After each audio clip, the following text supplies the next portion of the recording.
65살. 처음으로 누군가의 이름을 설레며 불렀습니다. 이 나이에 설레는 건 이상한 일일까요? 이혼한 지 벌써 10년이 지났습니다. 아이들은 각자 가정을 꾸리고 이제 이 작은 아파트엔 그녀 혼자만 남았습니다. 아침이면 혼자 일어나 혼자 밥을 짓습니다.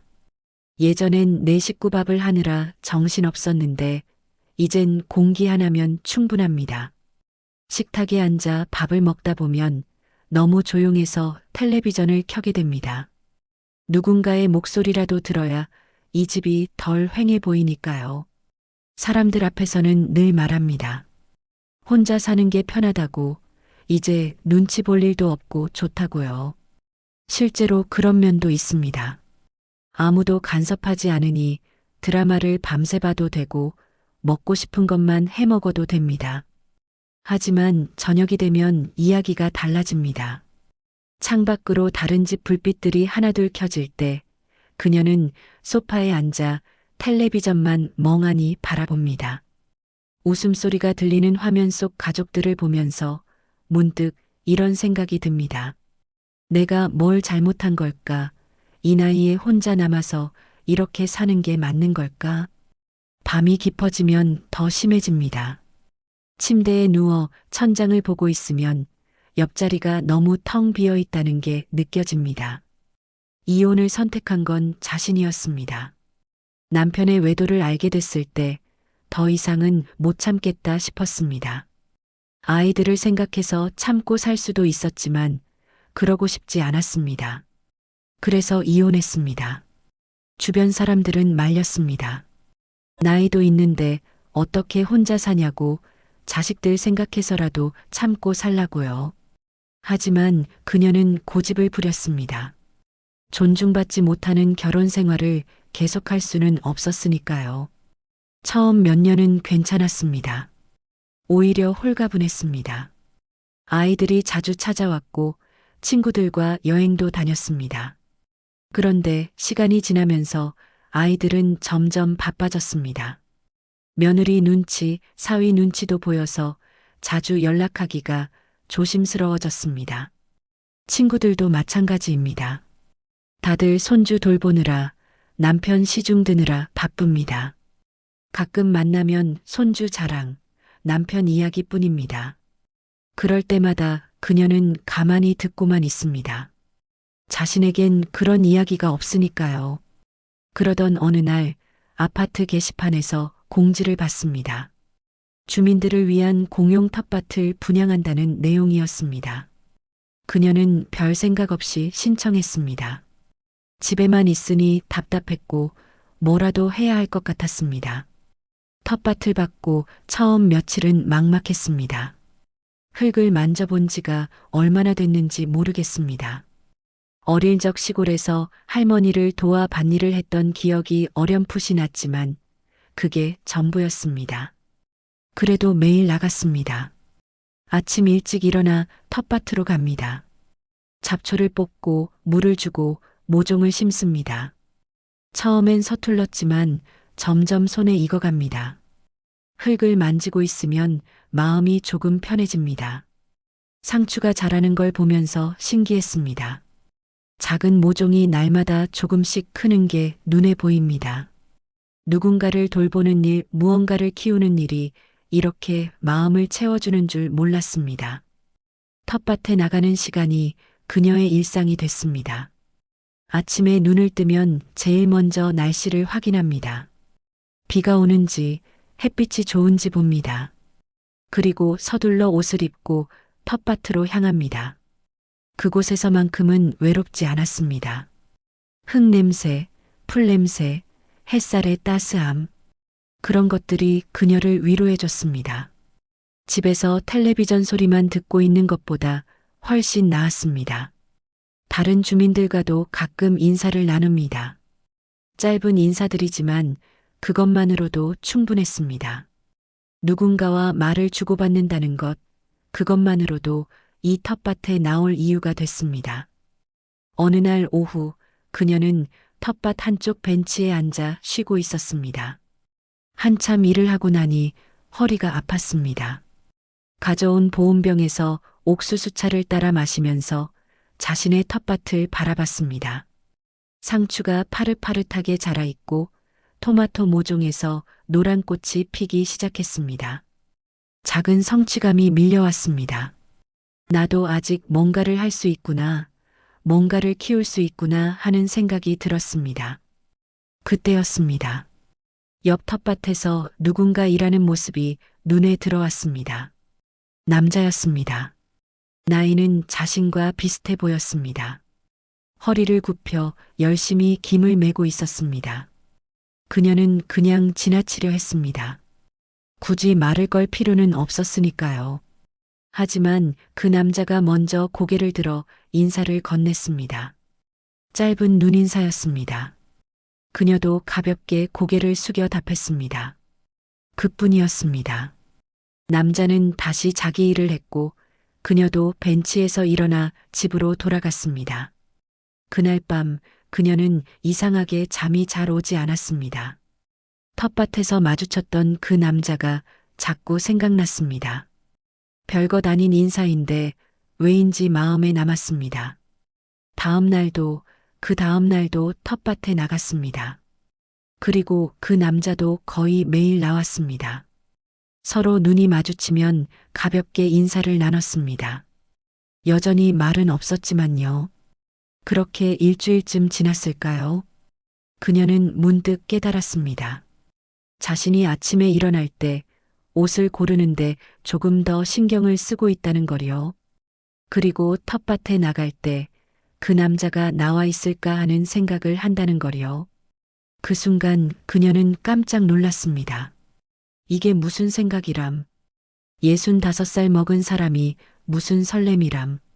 너무 우스웠습니다. 그래서 혼자 웃었습니다. 하지만 그 웃음 뒤에는 묘한 떨림이 있었습니다.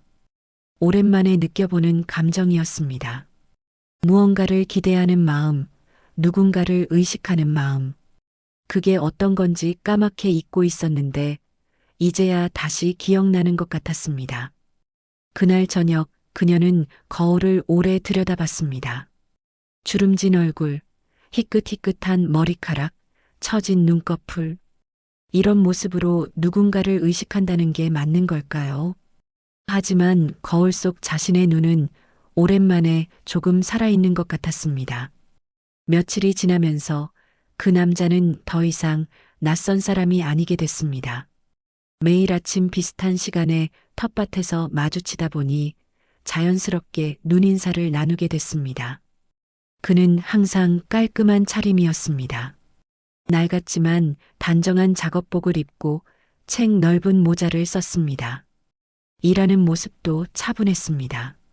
서두르지 않고 하나하나 꼼꼼하게 작물을 돌봤습니다. 어느 날 아침 그녀는 상추에 물을 주다가 실수로 호스를 밟아버렸습니다. 물이 사방으로 튀었고 신발이 흠뻑 젖었습니다. 당황해서 호스를 주워들었지만 물은 계속 엉뚱한 곳으로 뿜어져 나왔습니다. 옆에서 남자가 재빨리 다가와 수도꼭지를 잠갔습니다. 물줄기가 멈췄습니다. 그는 호스를 살펴보더니 고개를 끄덕였습니다. 그리고 자기 텃밭 창고 쪽으로 가더니 깨끗한 호스 하나를 가져왔습니다. 길이도 딱 적당했습니다. 그녀는 손사래를 쳤지만 남자는 그냥 호스를 그녀의 텃밭수도 옆에 놓고 갔습니다. 고맙다는 인사도 제대로 못했습니다. 너무 갑작스러웠으니까요. 그날 오후 그녀는 새 호스를 연결해 봤습니다. 정말 훨씬 편했습니다. 물줄기도 일정했고 길이도 적당했습니다. 일을 마치고 벤치에 앉아 있는데 남자가 자기 텃밭 일을 마치고 지나가다가 멈춰 섰습니다. 그녀는 일어서서 깊게 고개를 숙였습니다. 남자도 가볍게 고개를 숙여 답했습니다. 말은 없었지만 뭔가 통하는 게 있었습니다. 고맙다는 마음, 천만에요라는 마음. 그 뒤로 조금씩 말이 늘었습니다. 날씨 이야기, 작물 이야기를 짧게 주고받았습니다. 그래도 여전히 한두 마디에 그쳤습니다. 어느 날은 그가 무거운 흙포대를 옮기고 있었습니다. 두 손으로 들고 있었지만 힘들어 보였습니다. 그녀는 망설이다가 다가가서 한쪽을 들었습니다. 남자가 놀란 표정을 지었지만 그녀는 이미 들고 있었습니다. 둘이서 흙포대를 옮겼습니다. 확실히 둘이 들으니 훨씬 가벼웠습니다. 천천히 걸어서 구석까지 옮겼습니다. 남자가 고개를 숙여 감사의 뜻을 표했습니다. 그리고 잠시 망설이더니 손을 내밀었습니다. 그녀도 손을 내밀었습니다. 악수를 나눴습니다. 남자의 손은 거칠었지만 따뜻했습니다. 오랜만에 느껴보는 사람의 체온이었습니다. 그때 남자가 자신을 김진수라고 소개했습니다. 그녀도 박영이라고 말했습니다. 이름을 나눈 순간 뭔가 달라진 것 같았습니다. 그날 이후로 그들은 가끔 이름을 부르며 인사했습니다. 예전보다 조금 더 친근해진 느낌이었습니다. 하지만 여전히 긴 대화를 나누지는 않았습니다. 어느 화창한 오후 둘은 각자 일을 마치고 텃밭 한쪽 벤치에 나란히 앉았습니다. 그녀가 보온병에서 차를 따라 마시고 있었습니다. 진수가 옆에서 물을 마시고 있었습니다. 그녀는 문득 뚜껑에 차를 따라 진수에게 건넸습니다. 진수는 잠시 망설이다가 조심스럽게 받아 한 모금 마셨습니다. 고개를 끄덕이며 맛있다는 표정을 지었습니다. 둘은 한동안 말없이 앉아 있었습니다. 그런데 그 침묵이 불편하지 않았습니다. 오히려 편안했습니다. 누군가와 나란히 앉아서 아무 말 없이 햇살을 느끼는 것만으로도 좋았습니다. 해가 기울기 시작했습니다. 둘은 자리에서 일어났습니다. 가볍게 고개를 숙여 작별 인사를 나눴습니다. 집으로 돌아가는 길, 그녀는 마음이 이상했습니다. 기분이 좋았습니다. 오늘 누군가와 차를 나눠 마셨고, 나란히 앉아 있었고, 또 만날 거라는 걸 알았습니다. 이런 게 얼마만인지 모르겠습니다. 그날 저녁 혼자 밥을 먹으면서도 그녀는 계속 웃었습니다. 딱히 웃긴 일이 있는 것도 아닌데 자꾸 입가에 미소가 번졌습니다. 텔레비전을 켜놓고 드라마를 봤지만 내용이 하나도 들어오지 않았습니다. 자꾸 오늘 텃밭에서 있었던 일들이 떠올랐습니다. 차를 건넸을 때 진수의 표정, 나란히 앉아 있었던 시간, 그의 따뜻했던 손. 그녀는 자신이 이상하다고 생각했습니다. 65살에 이게 뭐람. 하지만 멈출 수가 없었습니다. 마음이 저절로 그쪽으로 기울었습니다. 다음 날 아침 그녀는 평소보다 일찍 일어났습니다. 옷장을 열어 옷을 골랐습니다. 예전 같으면 아무거나 입었을 텐데 오늘은 조금 깔끔한 옷을 꺼내 입었습니다. 거울을 보면서 머리도 단정히 빗었습니다. 텃밭에 나가니 진수가 벌써 나와 있었습니다. 그녀를 보고 가볍게 손을 들어 인사했습니다. 그녀도 손을 들어 답했습니다. 그날도 그 다음 날도 그들은 텃밭에서 만났습니다. 말은 여전히 많지 않았지만 서로의 존재가 익숙해졌습니다. 상대가 없으면 왠지 허전한 느낌이 들 정도로요. 어느 날 오후 그녀가 토마토 지지대를 세우고 있었습니다. 생각보다 어려웠습니다. 막대를 세우려고 하면 자꾸 넘어졌습니다. 진수가 그 모습을 보고 다가왔습니다.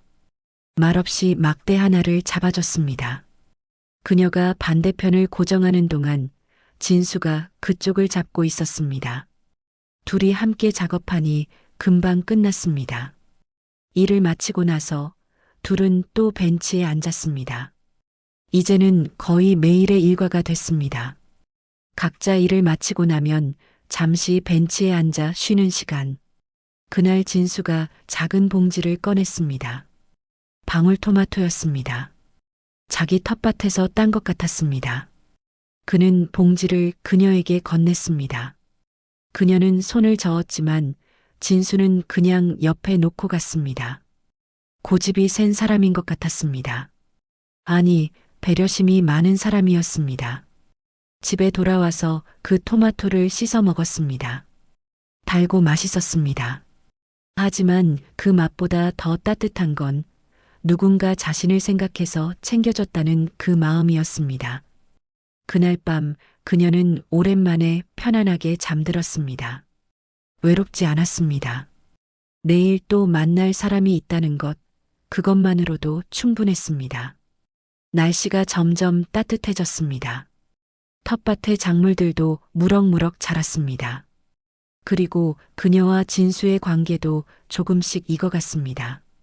이제 그들은 텃밭에서 만나면 자연스럽게 함께 일했습니다.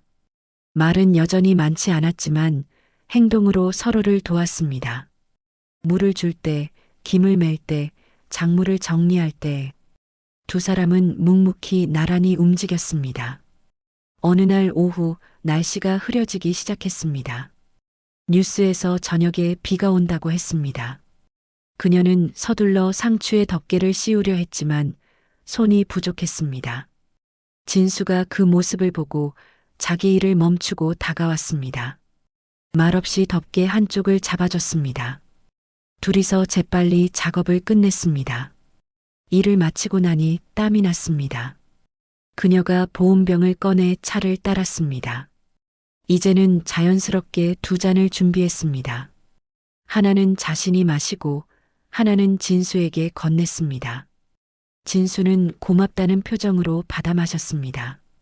그리고 주머니에서 사탕 하나를 꺼내 그녀에게 건넸습니다. 박하사탕이었습니다. 그녀는 받아서 입에 넣었습니다. 시원한 맛이 입안에 퍼졌습니다. 진수도 하나 입에 넣었습니다. 둘은 나란히 앉아 사탕을 빨며 하늘을 바라봤습니다. 먹구름이 몰려오고 있었습니다. 곧 비가 쏟아질 것 같았습니다. 바람도 조금씩 불기 시작했습니다. 진수가 일어서서 자기 텃밭을 한 번 더 둘러봤습니다.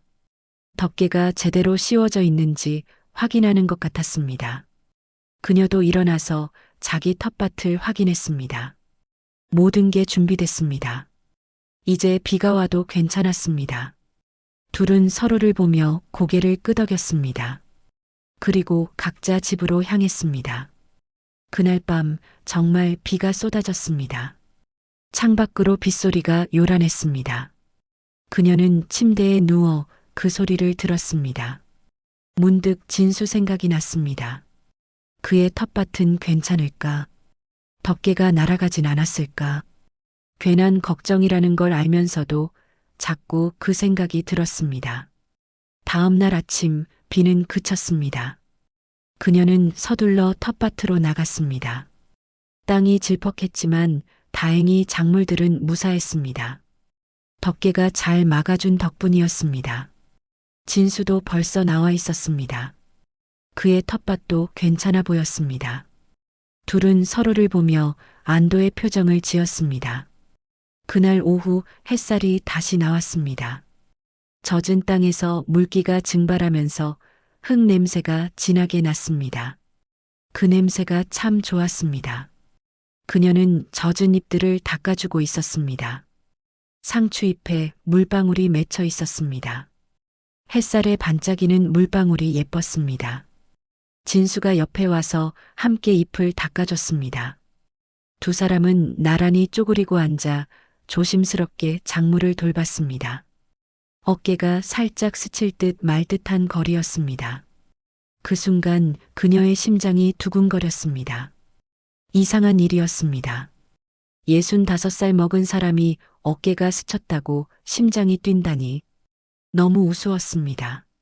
하지만 멈출 수가 없었습니다. 진수의 체온이 느껴지는 것 같았습니다. 그의 숨소리도 들리는 것 같았습니다.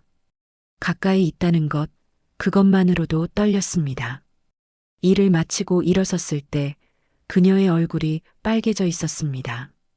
다행히 진수는 알아채지 못한 것 같았습니다. 아니, 어쩌면 알아챘지만 모른 척 해준 건지도 모르겠습니다.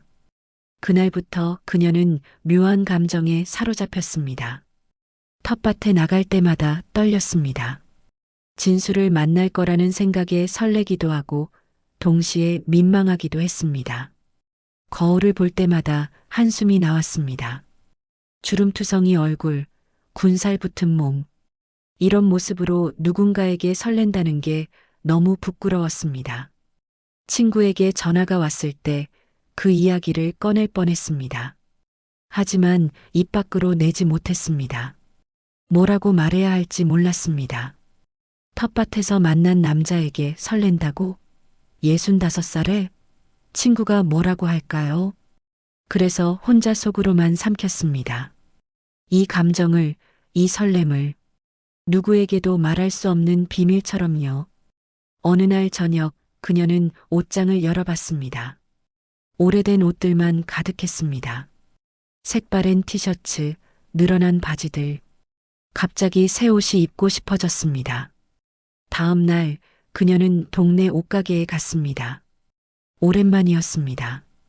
옷을 사는 것도, 거울 앞에서 이것저것 입어보는 것도, 점원이 권하는 옷을 입어봤습니다. 연한 베이지색 블라우스였습니다. 거울 속 자신이 조금 낯설었습니다. 평소에 입던 어두운 색 옷과는 달랐습니다.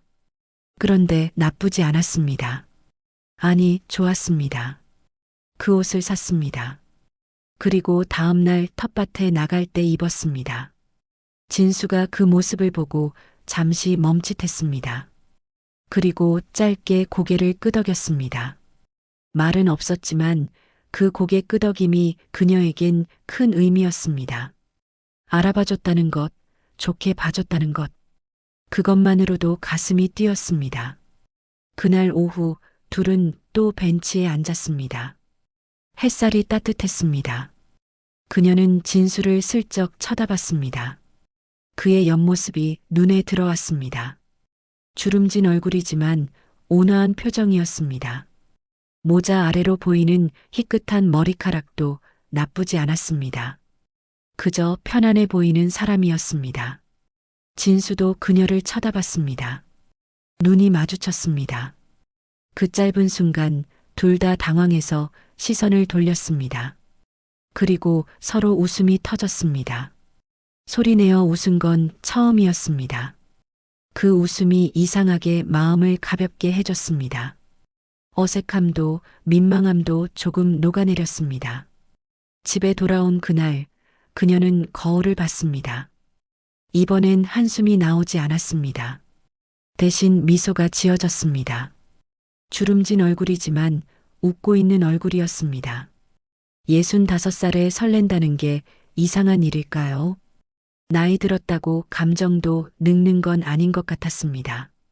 마음은 여전히 두근거리고 누군가를 생각하면 기분이 좋아졌습니다. 그날 밤 그녀는 오래된 일기장을 꺼내 읽어봤습니다. 젊었을 때 쓴 일기들이었습니다. 설레던 마음, 좋아하던 사람 이야기들이 적혀 있었습니다. 그때나 지금이나 마음은 똑같았습니다. 나이만 먹었을 뿐 설레는 건 여전했습니다. 그 사실이 그녀를 웃게 했습니다. 하지만 동시에 두려웠습니다. 이 감정이 어디로 갈지 몰랐습니다. 혹시 상처받진 않을까? 혹시 실망하진 않을까? 그런 걱정들이 밀려왔습니다. 무엇보다 주변 시선이 두려웠습니다. 사람들이 뭐라고 할까? 아이들이 알면 뭐라고 할까? 그런 생각을 하면 마음이 무거워졌습니다. 그래서 그녀는 결심했습니다. 이 감정을 혼자만 간직하자고, 티내지 말자고, 그냥 텃밭에서 만나는 이웃으로만 지내자고. 하지만 마음이란 게 그렇게 쉽게 조절되지 않았습니다. 텃밭에 나갈 때마다 설렜고 진수를 보면 미소가 지어졌습니다. 감추려고 해도 감춰지지 않았습니다. 그리고 어쩌면 진수도 똑같은 마음인지도 모른다는 생각이 들었습니다. 그가 건네는 작은 배려들, 눈빛들, 미소들, 그것들이 혹시 자신과 같은 마음에서 나온 건 아닐까? 하지만 확인할 용기는 없었습니다. 그냥 이대로가 좋았습니다. 확인하지 않은 채로 이 떨림을 간직한 채로 그렇게 봄은 깊어갔고 텃밭의 작물들도 그들의 마음도 조금씩 자라고 있었습니다. 날씨가 더워지면서 텃밭에 나오는 주민들이 늘었습니다. 주말이면 가족 단위로 나와서 함께 작물을 돌보는 모습도 보였습니다. 그럴 때마다 그녀는 괜히 마음이 쓸쓸해졌습니다. 진수도 혼자였습니다. 가족이 찾아오는 걸 본 적이 없었습니다. 둘은 여전히 비슷한 시간에 나와서 묵묵히 일하고 가끔 벤치에 앉아 쉬었습니다. 어느 토요일 오후 날씨가 참 좋았습니다. 하늘이 맑고 바람도 시원했습니다. 그녀와 진수는 각자 일을 마치고 벤치에 앉아 있었습니다. 옆 텃밭에서 일하던 아주머니가 다가왔습니다. 같은 동에 사는 사람이었습니다. 가끔 마주치면 인사를 나누는 사이였습니다. 아주머니는 그들을 번갈아 보더니 웃으며 말했습니다. 요즘 두 분이 자주 같이 계신다고 사이가 좋아 보인다고요. 그 말에 그녀는 얼굴이 화끈 달아올랐습니다. 진수도 약간 당황한 표정을 지었습니다. 아주머니는 별뜻 없이 한 말인 것 같았지만 그들에겐 큰 의미였습니다. 아주머니가 돌아간 뒤 둘은 한동안 말이 없었습니다. 어색한 침묵이 흘렀습니다. 그녀는 먼저 일어나서 집으로 돌아갔습니다. 인사도 제대로 하지 못했습니다. 집에 돌아와서도 마음이 무거웠습니다. 사람들이 봤다는 게 신경 쓰였습니다. 그저 이웃으로 지낼 뿐인데 사람들은 다르게 볼 수도 있겠구나 싶었습니다. 그날 저녁 딸에게서 전화가 왔습니다. 오랜만이었습니다. 반가운 마음에 전화를 받았는데 딸의 목소리가 차가웠습니다. 딸은 단도직입적으로 물었습니다. 텃밭에서 남자랑 자주 만난다는 게 사실이냐고. 옆동 사는 아주머니한테 들었다고요. 그녀는 당황했습니다. 소문이 벌써 딸에게까지 갔다니. 아무것도 아니라고 그냥 옆 텃밭 이웃이라고 설명했습니다. 하지만 딸은 믿지 않는 것 같았습니다. 목소리에 날이 서 있었습니다. 엄마가 아빠랑 이혼하고도 또 이런 소리 듣고 싶냐고 동네에서 수군거리게 만들고 싶냐고 물었습니다. 그 말이 가슴에 박혔습니다. 아빠랑 이혼한 것도 모자라서 또 남자 문제로 말이 나오면 어쩌냐고. 자식들 얼굴에 먹칠하지 말라고. 그렇게 살고 싶으면 혼자 조용히 살라고. 딸의 말이 끝나고 전화가 끊겼습니다. 그녀는 한참을 멍하니 앉아 있었습니다. 손에 든 전화기가 무겁게 느껴졌습니다. 가슴이 답답했습니다. 아무것도 안 했는데 왜 이렇게 죄를 지은 것 같을까요? 그저 텃밭에서 이웃과 친하게 지낸 것뿐인데 왜 이런 말을 들어야 할까요? 그날 밤은 잠을 잘 수가 없었습니다. 딸의 차가운 목소리가 계속 귓가에 맴돌았습니다. 아빠랑 이혼한 것도 모자라서 자식들 얼굴에 먹칠하지 말라고. 이혼할 때도 그랬습니다. 아이들은 엄마 편을 들어줬지만 동시에 원망도 했습니다. 왜 참지 못했냐고, 왜 가정을 지키지 못했냐고. 그 시선들이 아팠습니다. 그리고 이제 또다시 그런 시선을 받게 될까봐 두려웠습니다. 아이들한테 또 실망을 안겨주게 될까봐, 또 상처를 주게 될까봐 무서웠습니다. 다음 날 아침 그녀는 텃밭에 나가지 않았습니다. 처음으로 걸은 날이었습니다. 진수를 만나기가 두려웠습니다. 그를 보면 또 마음이 흔들린 것 같았습니다. 창밖으로 텃밭이 보였습니다. 진수가 나와 있었습니다. 평소처럼 일하고 있었습니다. 가끔 그녀의 텃밭 쪽을 쳐다보는 것 같았습니다. 그 모습을 보니 가슴이 아팠습니다. 하지만 나가지 않았습니다. 나가면 안 될 것 같았습니다. 그 뒤로 며칠간 그녀는 텃밭에 나가지 않았습니다. 핑계는 많았습니다. 몸이 안 좋다고, 바빠서 시간이 없다고. 하지만 진짜 이유는 마음이 무거워서였습니다. 일주일쯤 지났을까요? 초인종이 울렸습니다. 나가보니 딸이 와 있었습니다. 예고 없이 찾아온 건 처음이었습니다. 딸은 거실에 앉더니 상을 탁 내려놓으며 말했습니다. 엄마가 정신 차려야겠다고. 우리한테 상처 준 건 아빠였는데 왜 엄마가 또 욕먹을 일을 하냐고. 그냥 할머니답게 조용히 살면 안 되냐고. 손주들한테도 좋은 할머니로 기억되면 안 되냐고. 왜 굳이 남자 문제로 말을 만들고 다니냐고. 그 말들이 칼처럼 날카로웠습니다. 그녀는 아무 말도 하지 못했습니다. 변명할 것도 없었습니다. 실제로 아무 일도 없었으니까요. 하지만 딸은 믿지 않았습니다. 아무 일도 없으면 왜 사람들이 그런 말을 하냐고. 불이 있어야 연기가 나는 거라고. 딸이 돌아간 뒤 그녀는 소파에 주저앉았습니다. 힘이 하나도 없었습니다. 가슴이 무너지는 것 같았습니다. 자식들한테 좋은 엄마가 되고 싶었습니다. 이혼 후에도 당당하게 잘 살아가는 엄마의 모습을 보여주고 싶었습니다. 하지만 이게 뭡니까? 또다시 실망시키고 또다시 상처를 주고 있었습니다. 그날 저녁 진수에게서 전화가 왔습니다. 며칠째 텃밭에 안 나오셔서 걱정된다고 혹시 편찮으신 거냐고 물었습니다. 그녀는 괜찮다고 대답했습니다. 그리고 조심스럽게 말했습니다. 앞으로는 텃밭에 자주 못 나갈 것 같다고. 개인적인 사정이 생겼다고. 진수는 한참 말이 없었습니다. 그리고 조용히 알겠다고 대답했습니다. 더 이상 묻지 않았습니다. 전화를 끊고 나니 눈물이 났습니다. 왜 우는지도 모르겠습니다. 그저 억울하고 속상하고 외로웠습니다.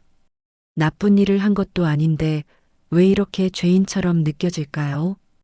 그저 누군가와 친하게 지낸 것뿐인데 왜 이렇게 숨어야 할까요? 하지만 어쩔 수 없었습니다. 아이들이 더 중요했습니다. 아이들의 마음이, 아이들의 체면이 우선이었습니다. 자신의 마음은 그 다음이었습니다. 그렇게 그녀는 텃밭을 멀리했습니다. 창밖으로 보이는 텃밭을, 그곳에서 일하는 진수를 멀리서만 바라봤습니다. 상추는 누렇게 시들어갔고 토마토는 제때 따지 못해 떨어졌습니다. 그녀의 마음도 함께 시들어가는 것 같았습니다. 보름이 지났습니다. 그녀는 여전히 텃밭에 나가지 않았습니다. 대신 집에서 텔레비전만 보거나 멍하니 창밖만 바라봤습니다. 작물들은 방치됐습니다. 물도 주지 않았고 잡초도 뽑지 않았습니다. 그냥 두면 다 죽을 게 뻔했지만 나갈 힘이 없었습니다. 어느 날 오후 초인종이 울렸습니다. 나가보니 진수가 서 있었습니다. 손에 봉지를 들고 있었습니다. 그녀는 당황했습니다. 집으로 찾아올 줄은 몰랐습니다. 진수는 조심스럽게 봉지를 내밀었습니다. 그녀의 텃밭에서 딴 상추와 토마토였습니다. 진수는 말했습니다. 텃밭이 너무 방치돼 있어서 자기가 대신 좀 돌봤다고. 상추가 시들까봐 물도 주고 토마토도 땄다고요. 그 말에 그녀는 눈물이 날 뻔했습니다. 고맙다는 말밖에 할 수 없었습니다. 진수는 잠시 망설이더니 물었습니다. 혹시 자기 때문에 텃밭을 안 나오시는 거냐고. 불편하게 해드린 거라면 사과하고 싶다고. 그녀는 고개를 저었습니다. 진수 때문이 아니라고 개인적인 사정이라고 말했습니다. 하지만 진수는 알고 있는 것 같았습니다. 주변 사람들 때문이라는 걸, 소문 때문이라는 걸. 그래서 더 이상 묻지 않았습니다. 진수가 돌아가려 할 때 그녀는 용기를 내어 물었습니다. 진수 씨도 혼자 사신다고 했는데 가족은 없으시냐고. 진수는 한참을 망설였습니다. 그리고 천천히 말했습니다. 자기도 오래전에 이혼했다고. 10년도 더 됐다고요. 그 말에 그녀는 놀랐습니다. 자신과 비슷한 처지였구나 싶었습니다. 진수는 계속 말했습니다. 자기도 한참 동안 힘들었다고. 자기가 문제였나 싶어서 스스로를 의심했다고, 자식들도 원망했었다고, 왜 이혼했냐고, 왜 가정을 지키지 못했냐고, 그 시선들이 견디기 힘들었다고요. 그 말들이 너무 자신의 이야기 같아서 그녀는 입술을 깨물었습니다. 진수는 조용히 말을 이었습니다. 하지만 시간이 지나면서 깨달았다고, 잘못된 선택이 아니었다고, 존중받지 못하는 삶보다는 혼자라도 당당하게 사는 게 낫다고. 그 말에 그녀도 입을 열었습니다. 자신도 이혼했다고, 남편의 외도 때문이었다고, 처음으로 다른 사람에게 그 이야기를 했습니다. 참고 살 수도 있었다고, 하지만 그러고 싶지 않았다고, 아이들한테 미안하지만 그렇게는 못 살겠더라고요. 진수는 고개를 끄덕이며 들어줬습니다. 판단하지 않았습니다. 그저 이해한다는 표정으로 들어줬습니다. 그날 오후 둘은 현관 앞 계단에 앉아서 한참을 이야기했습니다. 이혼 후의 외로움, 주변 시선의 무게, 자식들과의 갈등, 그동안 누구에게도 하지 못했던 이야기들을 나눴습니다. 말하고 나니 조금 가벼워졌습니다. 혼자만 그런 게 아니라는 걸 알았습니다. 누군가는 자신을 이해해준다는 걸 느꼈습니다. 진수가 일어서며 말했습니다. 텃밭은 천천히 나오시라고.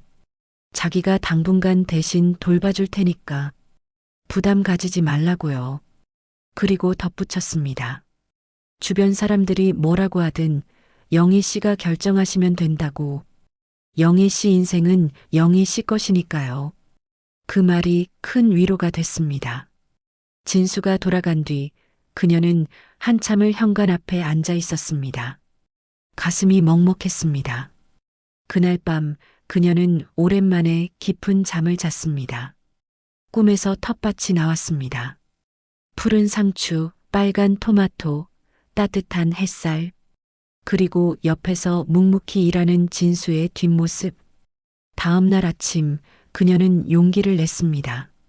텃밭에 나가기로 했습니다. 주변 사람들이 뭐라고 하든, 딸이 뭐라고 하든 자기 마음에 솔직하기로 했습니다. 텃밭에 도착하니 진수가 있었습니다. 그녀의 텃밭을 돌보고 있었습니다. 그 모습을 보니 눈시울이 뜨거워졌습니다. 진수가 그녀를 보고 놀란 표정을 지었습니다. 그리고 곧 부드럽게 미소 지었습니다. 그녀도 웃으며 다가갔습니다. 말은 필요 없었습니다. 그저 나란히 서서 함께 일했습니다. 시든 잎을 정리하고 물을 주고 잡초를 뽑았습니다. 일을 하면서 그녀는 깨달았습니다. 이게 행복이구나. 누군가와 나란히 서서 말없이 함께 움직이는 것. 그것만으로도 충분히 행복할 수 있다는 걸요. 오후가 되자 옆동 아주머니가 지나갔습니다. 둘을 보더니 또 뭐라고 말하려는 것 같았습니다. 하지만 이번엔 신경 쓰이지 않았습니다. 그녀는 당당하게 일을 계속했습니다. 진수도 옆에서 묵묵히 일했습니다. 둘은 서로를 믿고 있었습니다. 그날 저녁 딸에게서 또 전화가 왔습니다. 엄마가 또 텃밭에 나갔다면서 그 남자랑 또 만났다면서 따졌습니다. 이번엔 그녀도 말했습니다. 아무 잘못도 안 했다고. 그저 이웃으로 지내는 것뿐이라고. 엄마도 외롭다고. 누군가와 이야기 나눌 권리가 있다고. 딸은 화를 냈습니다. 하지만 그녀는 물러서지 않았습니다. 딸의 체면도 중요하지만 자기 인생도 중요하다고. 혼자 쓸쓸하게 살라고 강요하지 말라고 말했습니다. 전화가 끊겼습니다. 마음이 무거웠습니다. 하지만 후회는 없었습니다. 처음으로 자기 마음을 제대로 말한 것 같았습니다. 그날 밤 진수에게서 문자가 왔습니다. 오늘 용기 내줘서 고맙다고. 덕분에 자기도 힘이 났다고요. 그 문자를 읽으며 그녀는 미소 지었습니다. 혼자가 아니라는 게, 서로 힘이 돼준다는 게 참 좋았습니다. 창밖으로 밤하늘이 보였습니다. 별들이 반짝이고 있었습니다. 오랜만에 하늘이 예뻐 보였습니다. 며칠 후 딸이 또 집에 찾아왔습니다. 이번엔 표정이 더 굳어 있었습니다. 거실에 앉더니 한참을 말이 없었습니다. 그러다 입을 열었습니다. 시어머니한테서 전화가 왔다고, 영애 씨가 남자랑 사귄다는 소문을 들었다고, 그게 사실이냐고 물었다고요. 딸은 창피해서 어디 가서 얼굴을 들 수가 없다고 했습니다. 친구들한테도 직장에서도 시댁에서도 다 소문이 돌았다고요. 그 말을 들으니 가슴이 철렁했습니다. 소문이 이렇게까지 퍼졌다니. 그저 텃밭에서 이웃과 친하게 지낸 것뿐인데 이런 식으로 번질 줄은 몰랐습니다. 딸은 계속 말했습니다. 엄마한테 상처 준 건 아빠였는데 왜 엄마가 또 욕먹을 일을 만드냐고. 우리한테 또 상처 주고 싶냐고. 그냥 할머니답게 조용히 살면 안 되냐고. 굳이 이렇게 말을 만들어야 하냐고. 상을 탁 내려놓으며 소리쳤습니다. 그 소리에 그녀는 움츠러들었습니다. 잘못한 게 없는데도 왠지 죄인이 된 기분이었습니다. 딸은 눈물까지 보였습니다. 자기가 얼마나 창피한지 아냐고. 회사에서 뒷말 나오는 게 얼마나 힘든지 아냐고. 시댁에서 뭘 하는지 아냐고. 그 모습을 보니 그녀도 마음이 아팠습니다. 딸을 힘들게 하고 싶지 않았습니다. 손주들한테도 나쁜 할머니가 되고 싶지 않았습니다. 딸이 돌아간 뒤 그녀는 소파에 앉아 한참을 생각했습니다. 자기가 이기적인 걸까요? 아이들 생각은 안 하고 자기 마음만 챙기는 걸까요? 이혼할 때도 그랬습니다.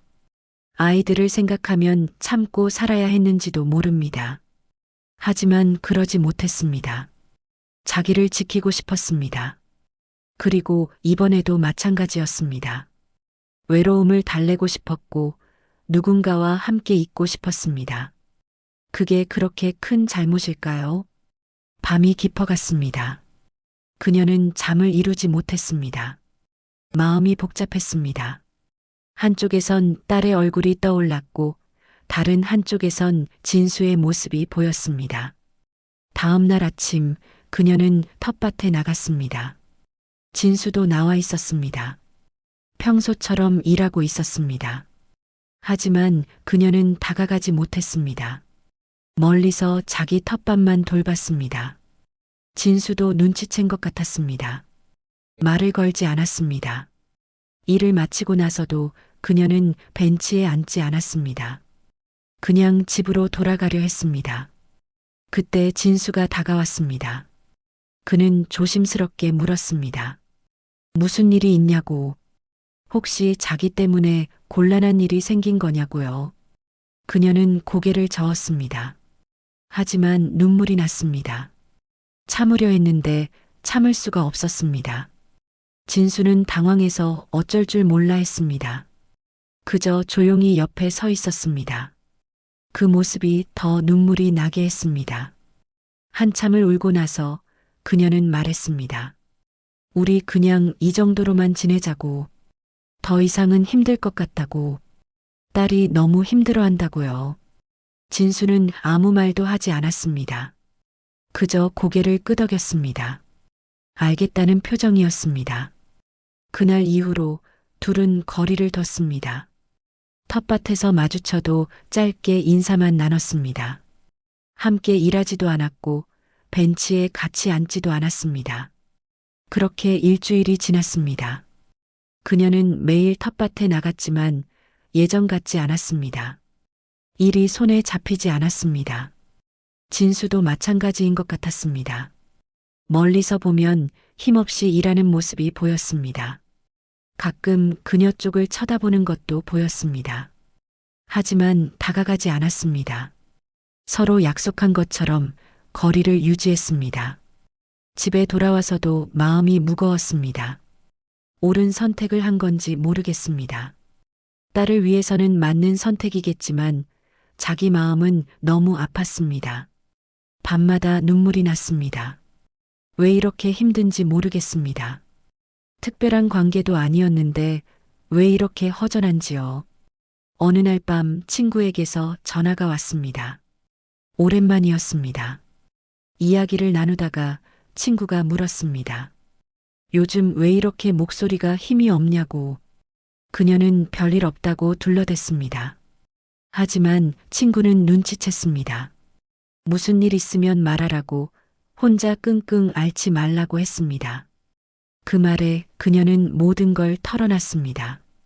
텃밭에서 만난 남자 이야기, 딸의 반대, 주변의 소문, 모든 걸 말했습니다. 친구는 한참을 듣더니 한숨을 쉬었습니다. 그리고 말했습니다. 영희야, 너는 언제까지 다른 사람 눈치만 보고 살 거냐고. 이혼할 때도 주변 눈치 보느라 얼마나 힘들었냐고. 그래도 결국 이혼했잖냐고. 자기 인생은 자기가 결정해야 한다고요. 딸도 중요하지만 내 인생은 내 거라고. 65이면 이제 너를 위해 살아도 된다고.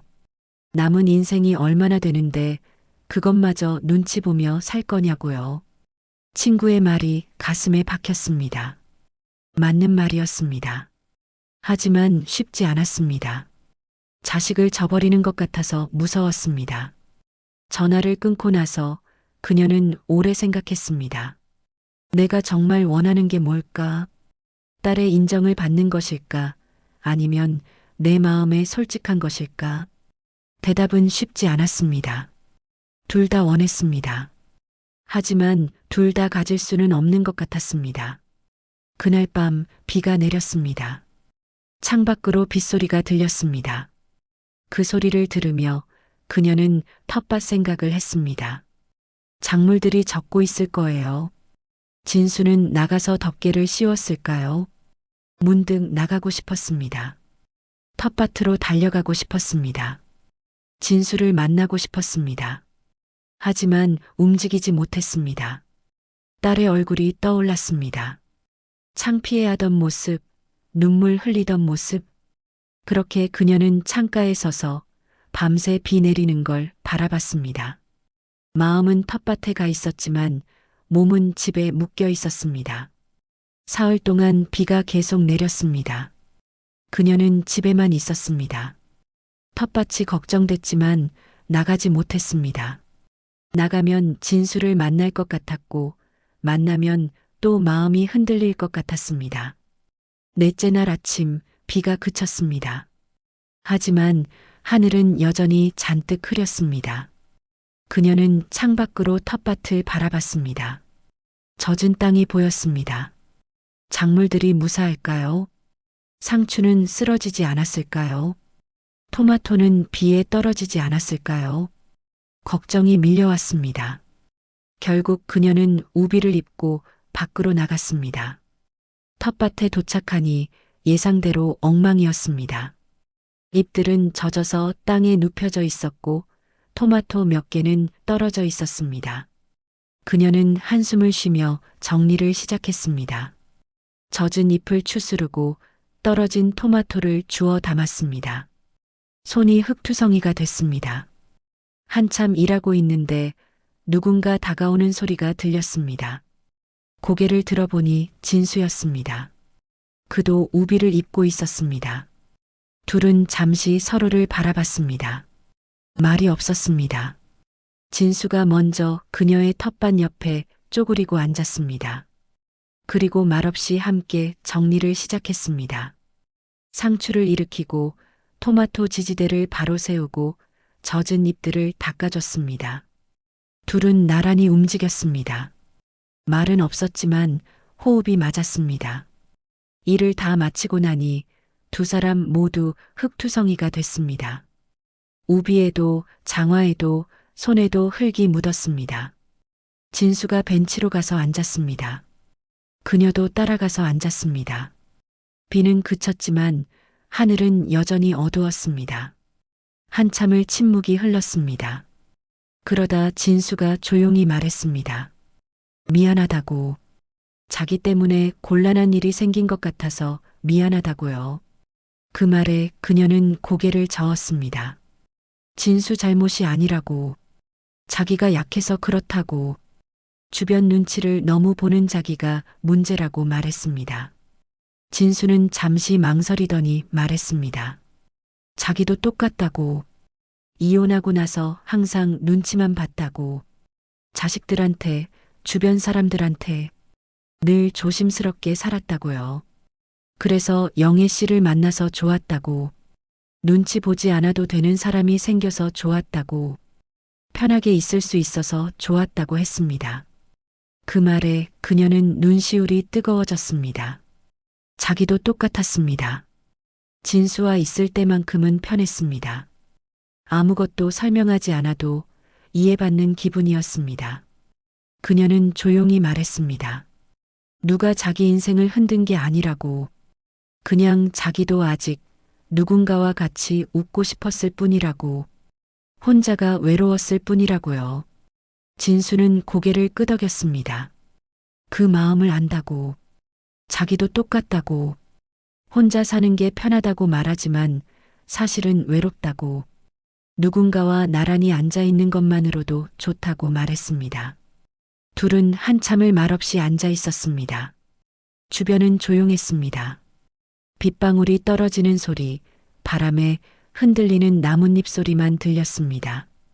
그때 진수가 조심스럽게 손을 내밀었습니다. 그녀도 손을 내밀었습니다. 두 손이 맞잡혔습니다. 주름진 손, 거친 손. 하지만 따뜻한 손이었습니다. 말은 필요 없었습니다. 그저 손을 잡고 앉아 있는 것만으로도 충분했습니다. 서로의 온기가 느껴졌습니다. 혼자가 아니라는 게 느껴졌습니다. 한참을 그렇게 있다가 둘은 손을 놓았습니다. 그리고 서로를 보며 미소 지었습니다. 말하지 않아도 알았습니다.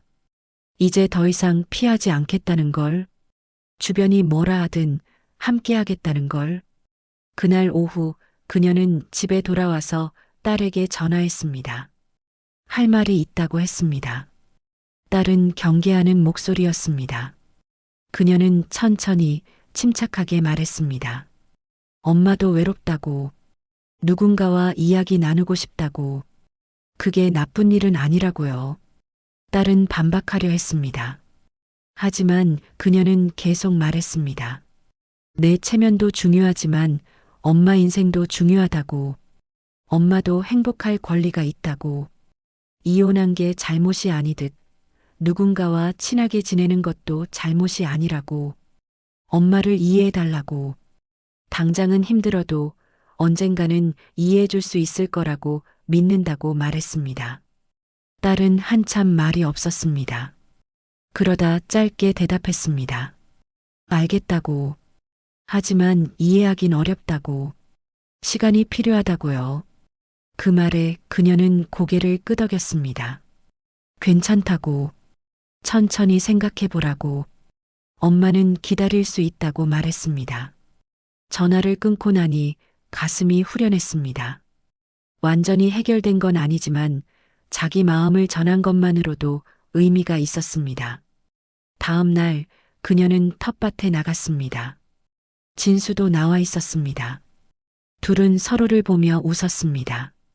그리고 자연스럽게 나란히 서서 일을 시작했습니다. 주변에서 누가 쳐다봐도 신경 쓰지 않았습니다. 이제는 당당했습니다. 잘못한 게 없으니까요. 일을 마치고 둘은 벤치에 앉았습니다. 그녀가 보온병에서 차를 따라 진수에게 건넸습니다. 진수는 받아서 마셨습니다. 그리고 주머니에서 사탕을 꺼내 그녀에게 건넸습니다. 박하사탕이었습니다. 그녀는 웃으며 받아서 입에 넣었습니다. 둘은 나란히 앉아 사탕을 빨며 하늘을 바라봤습니다. 구름이 걷히고 햇살이 비치기 시작했습니다. 오랜만에 보는 밝은 하늘이었습니다. 여름이 깊어갔습니다. 텃밭의 작물들은 무럭무럭 자랐고 그녀와 진수의 관계도 조금씩 깊어졌습니다. 이제 그들은 매일 텃밭에서 만났습니다.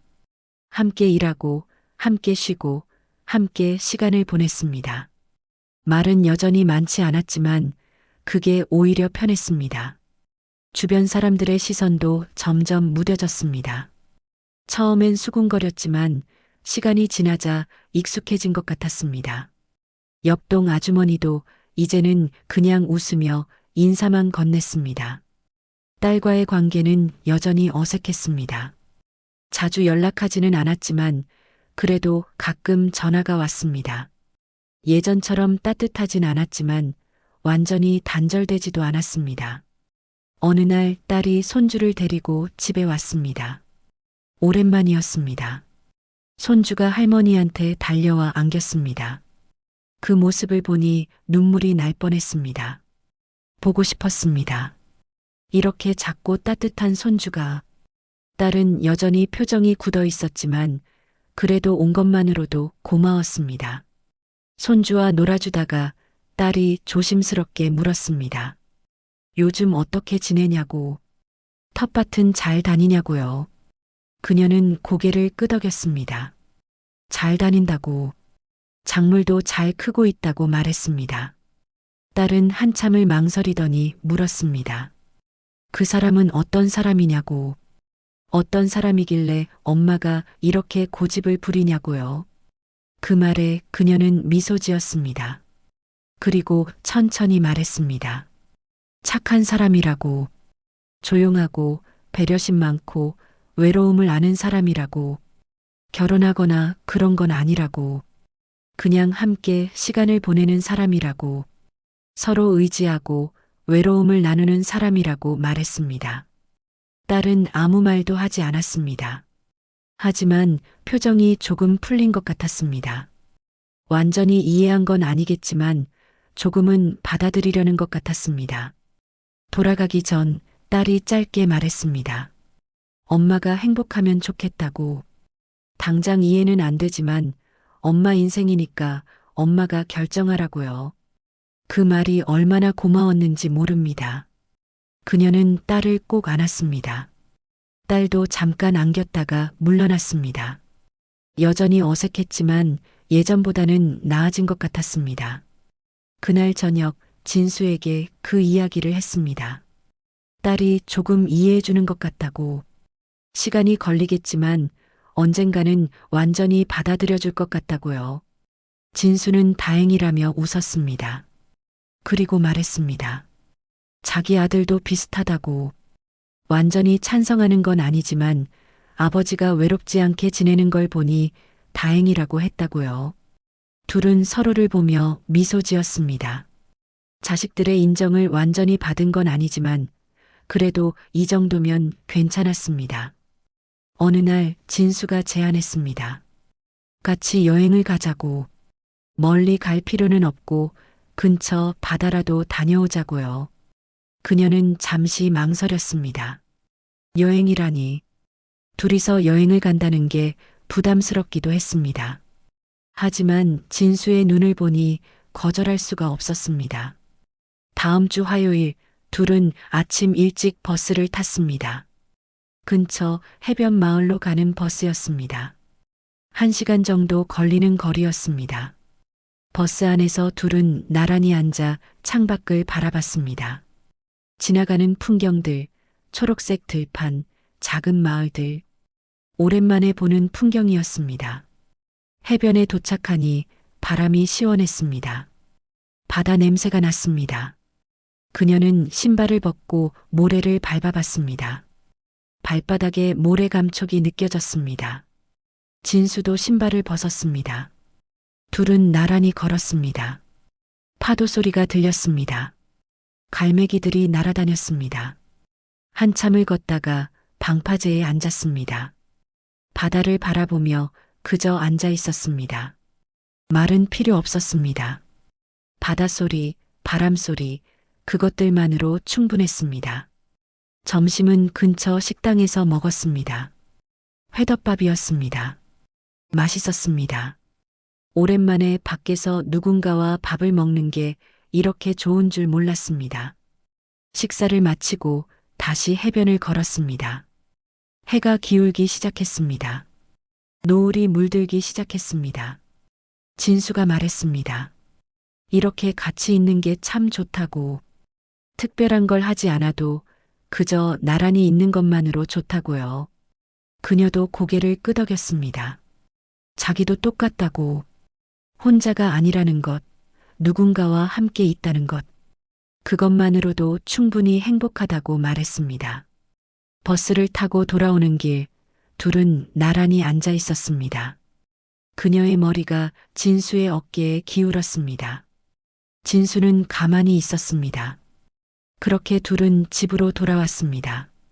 그날 밤 그녀는 행복했습니다. 오랜만에 느껴보는 충만한 행복이었습니다. 결혼하지 않아도, 같이 살지 않아도 이렇게 함께할 수 있다는 게 좋았습니다. 다음 날부터 둘은 또 텃밭에서 만났습니다. 평소처럼 일하고 평소처럼 쉬었습니다. 하지만 예전과는 다르게 더 편안했고 더 자연스러웠습니다. 이제 그들은 서로의 집을 왔다 갔다 하지 않기로 했습니다. 각자의 공간은 지키기로 했습니다. 대신 텃밭과 동네 카페에서 자주 만나기로 약속했습니다. 주말마다 근처를 산책하거나 가끔 작은 여행을 다니기로 했습니다. 결혼이나 동거 같은 건 생각하지 않았습니다. 그저 이렇게 함께 늙어가는 것, 그것으로 충분했습니다. 계절이 바뀌었습니다. 가을이 왔습니다. 텃밭에는 가을 작물들이 자라기 시작했습니다. 배추, 무, 갓. 그들은 함께 씨를 뿌렸습니다. 어느 날 오후 둘은 벤치에 앉아 있었습니다. 선선한 바람이 불었습니다. 나뭇잎들이 노랗게 물들기 시작했습니다.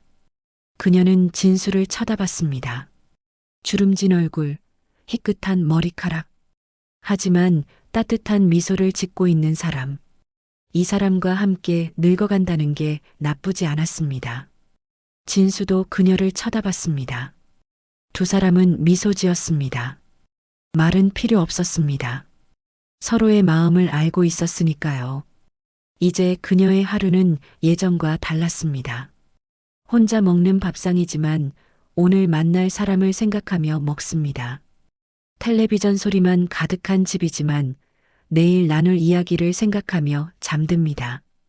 텃밭에는 상추와 토마토가 자라고 그들의 관계도 조금씩 깊어갑니다.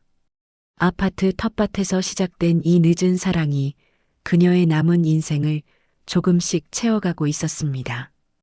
65의 나이에 다시 사랑을 배웁니다. 결혼이 아니어도 같이 살지 않아도 서로를 의지하며 함께 늙어갈 수 있다는 걸요. 그것만으로도 충분히 행복할 수 있다는 걸 이제야 알게 됐습니다. 오늘 이야기가 좋았다면 좋아요와 구독으로 함께 해주세요.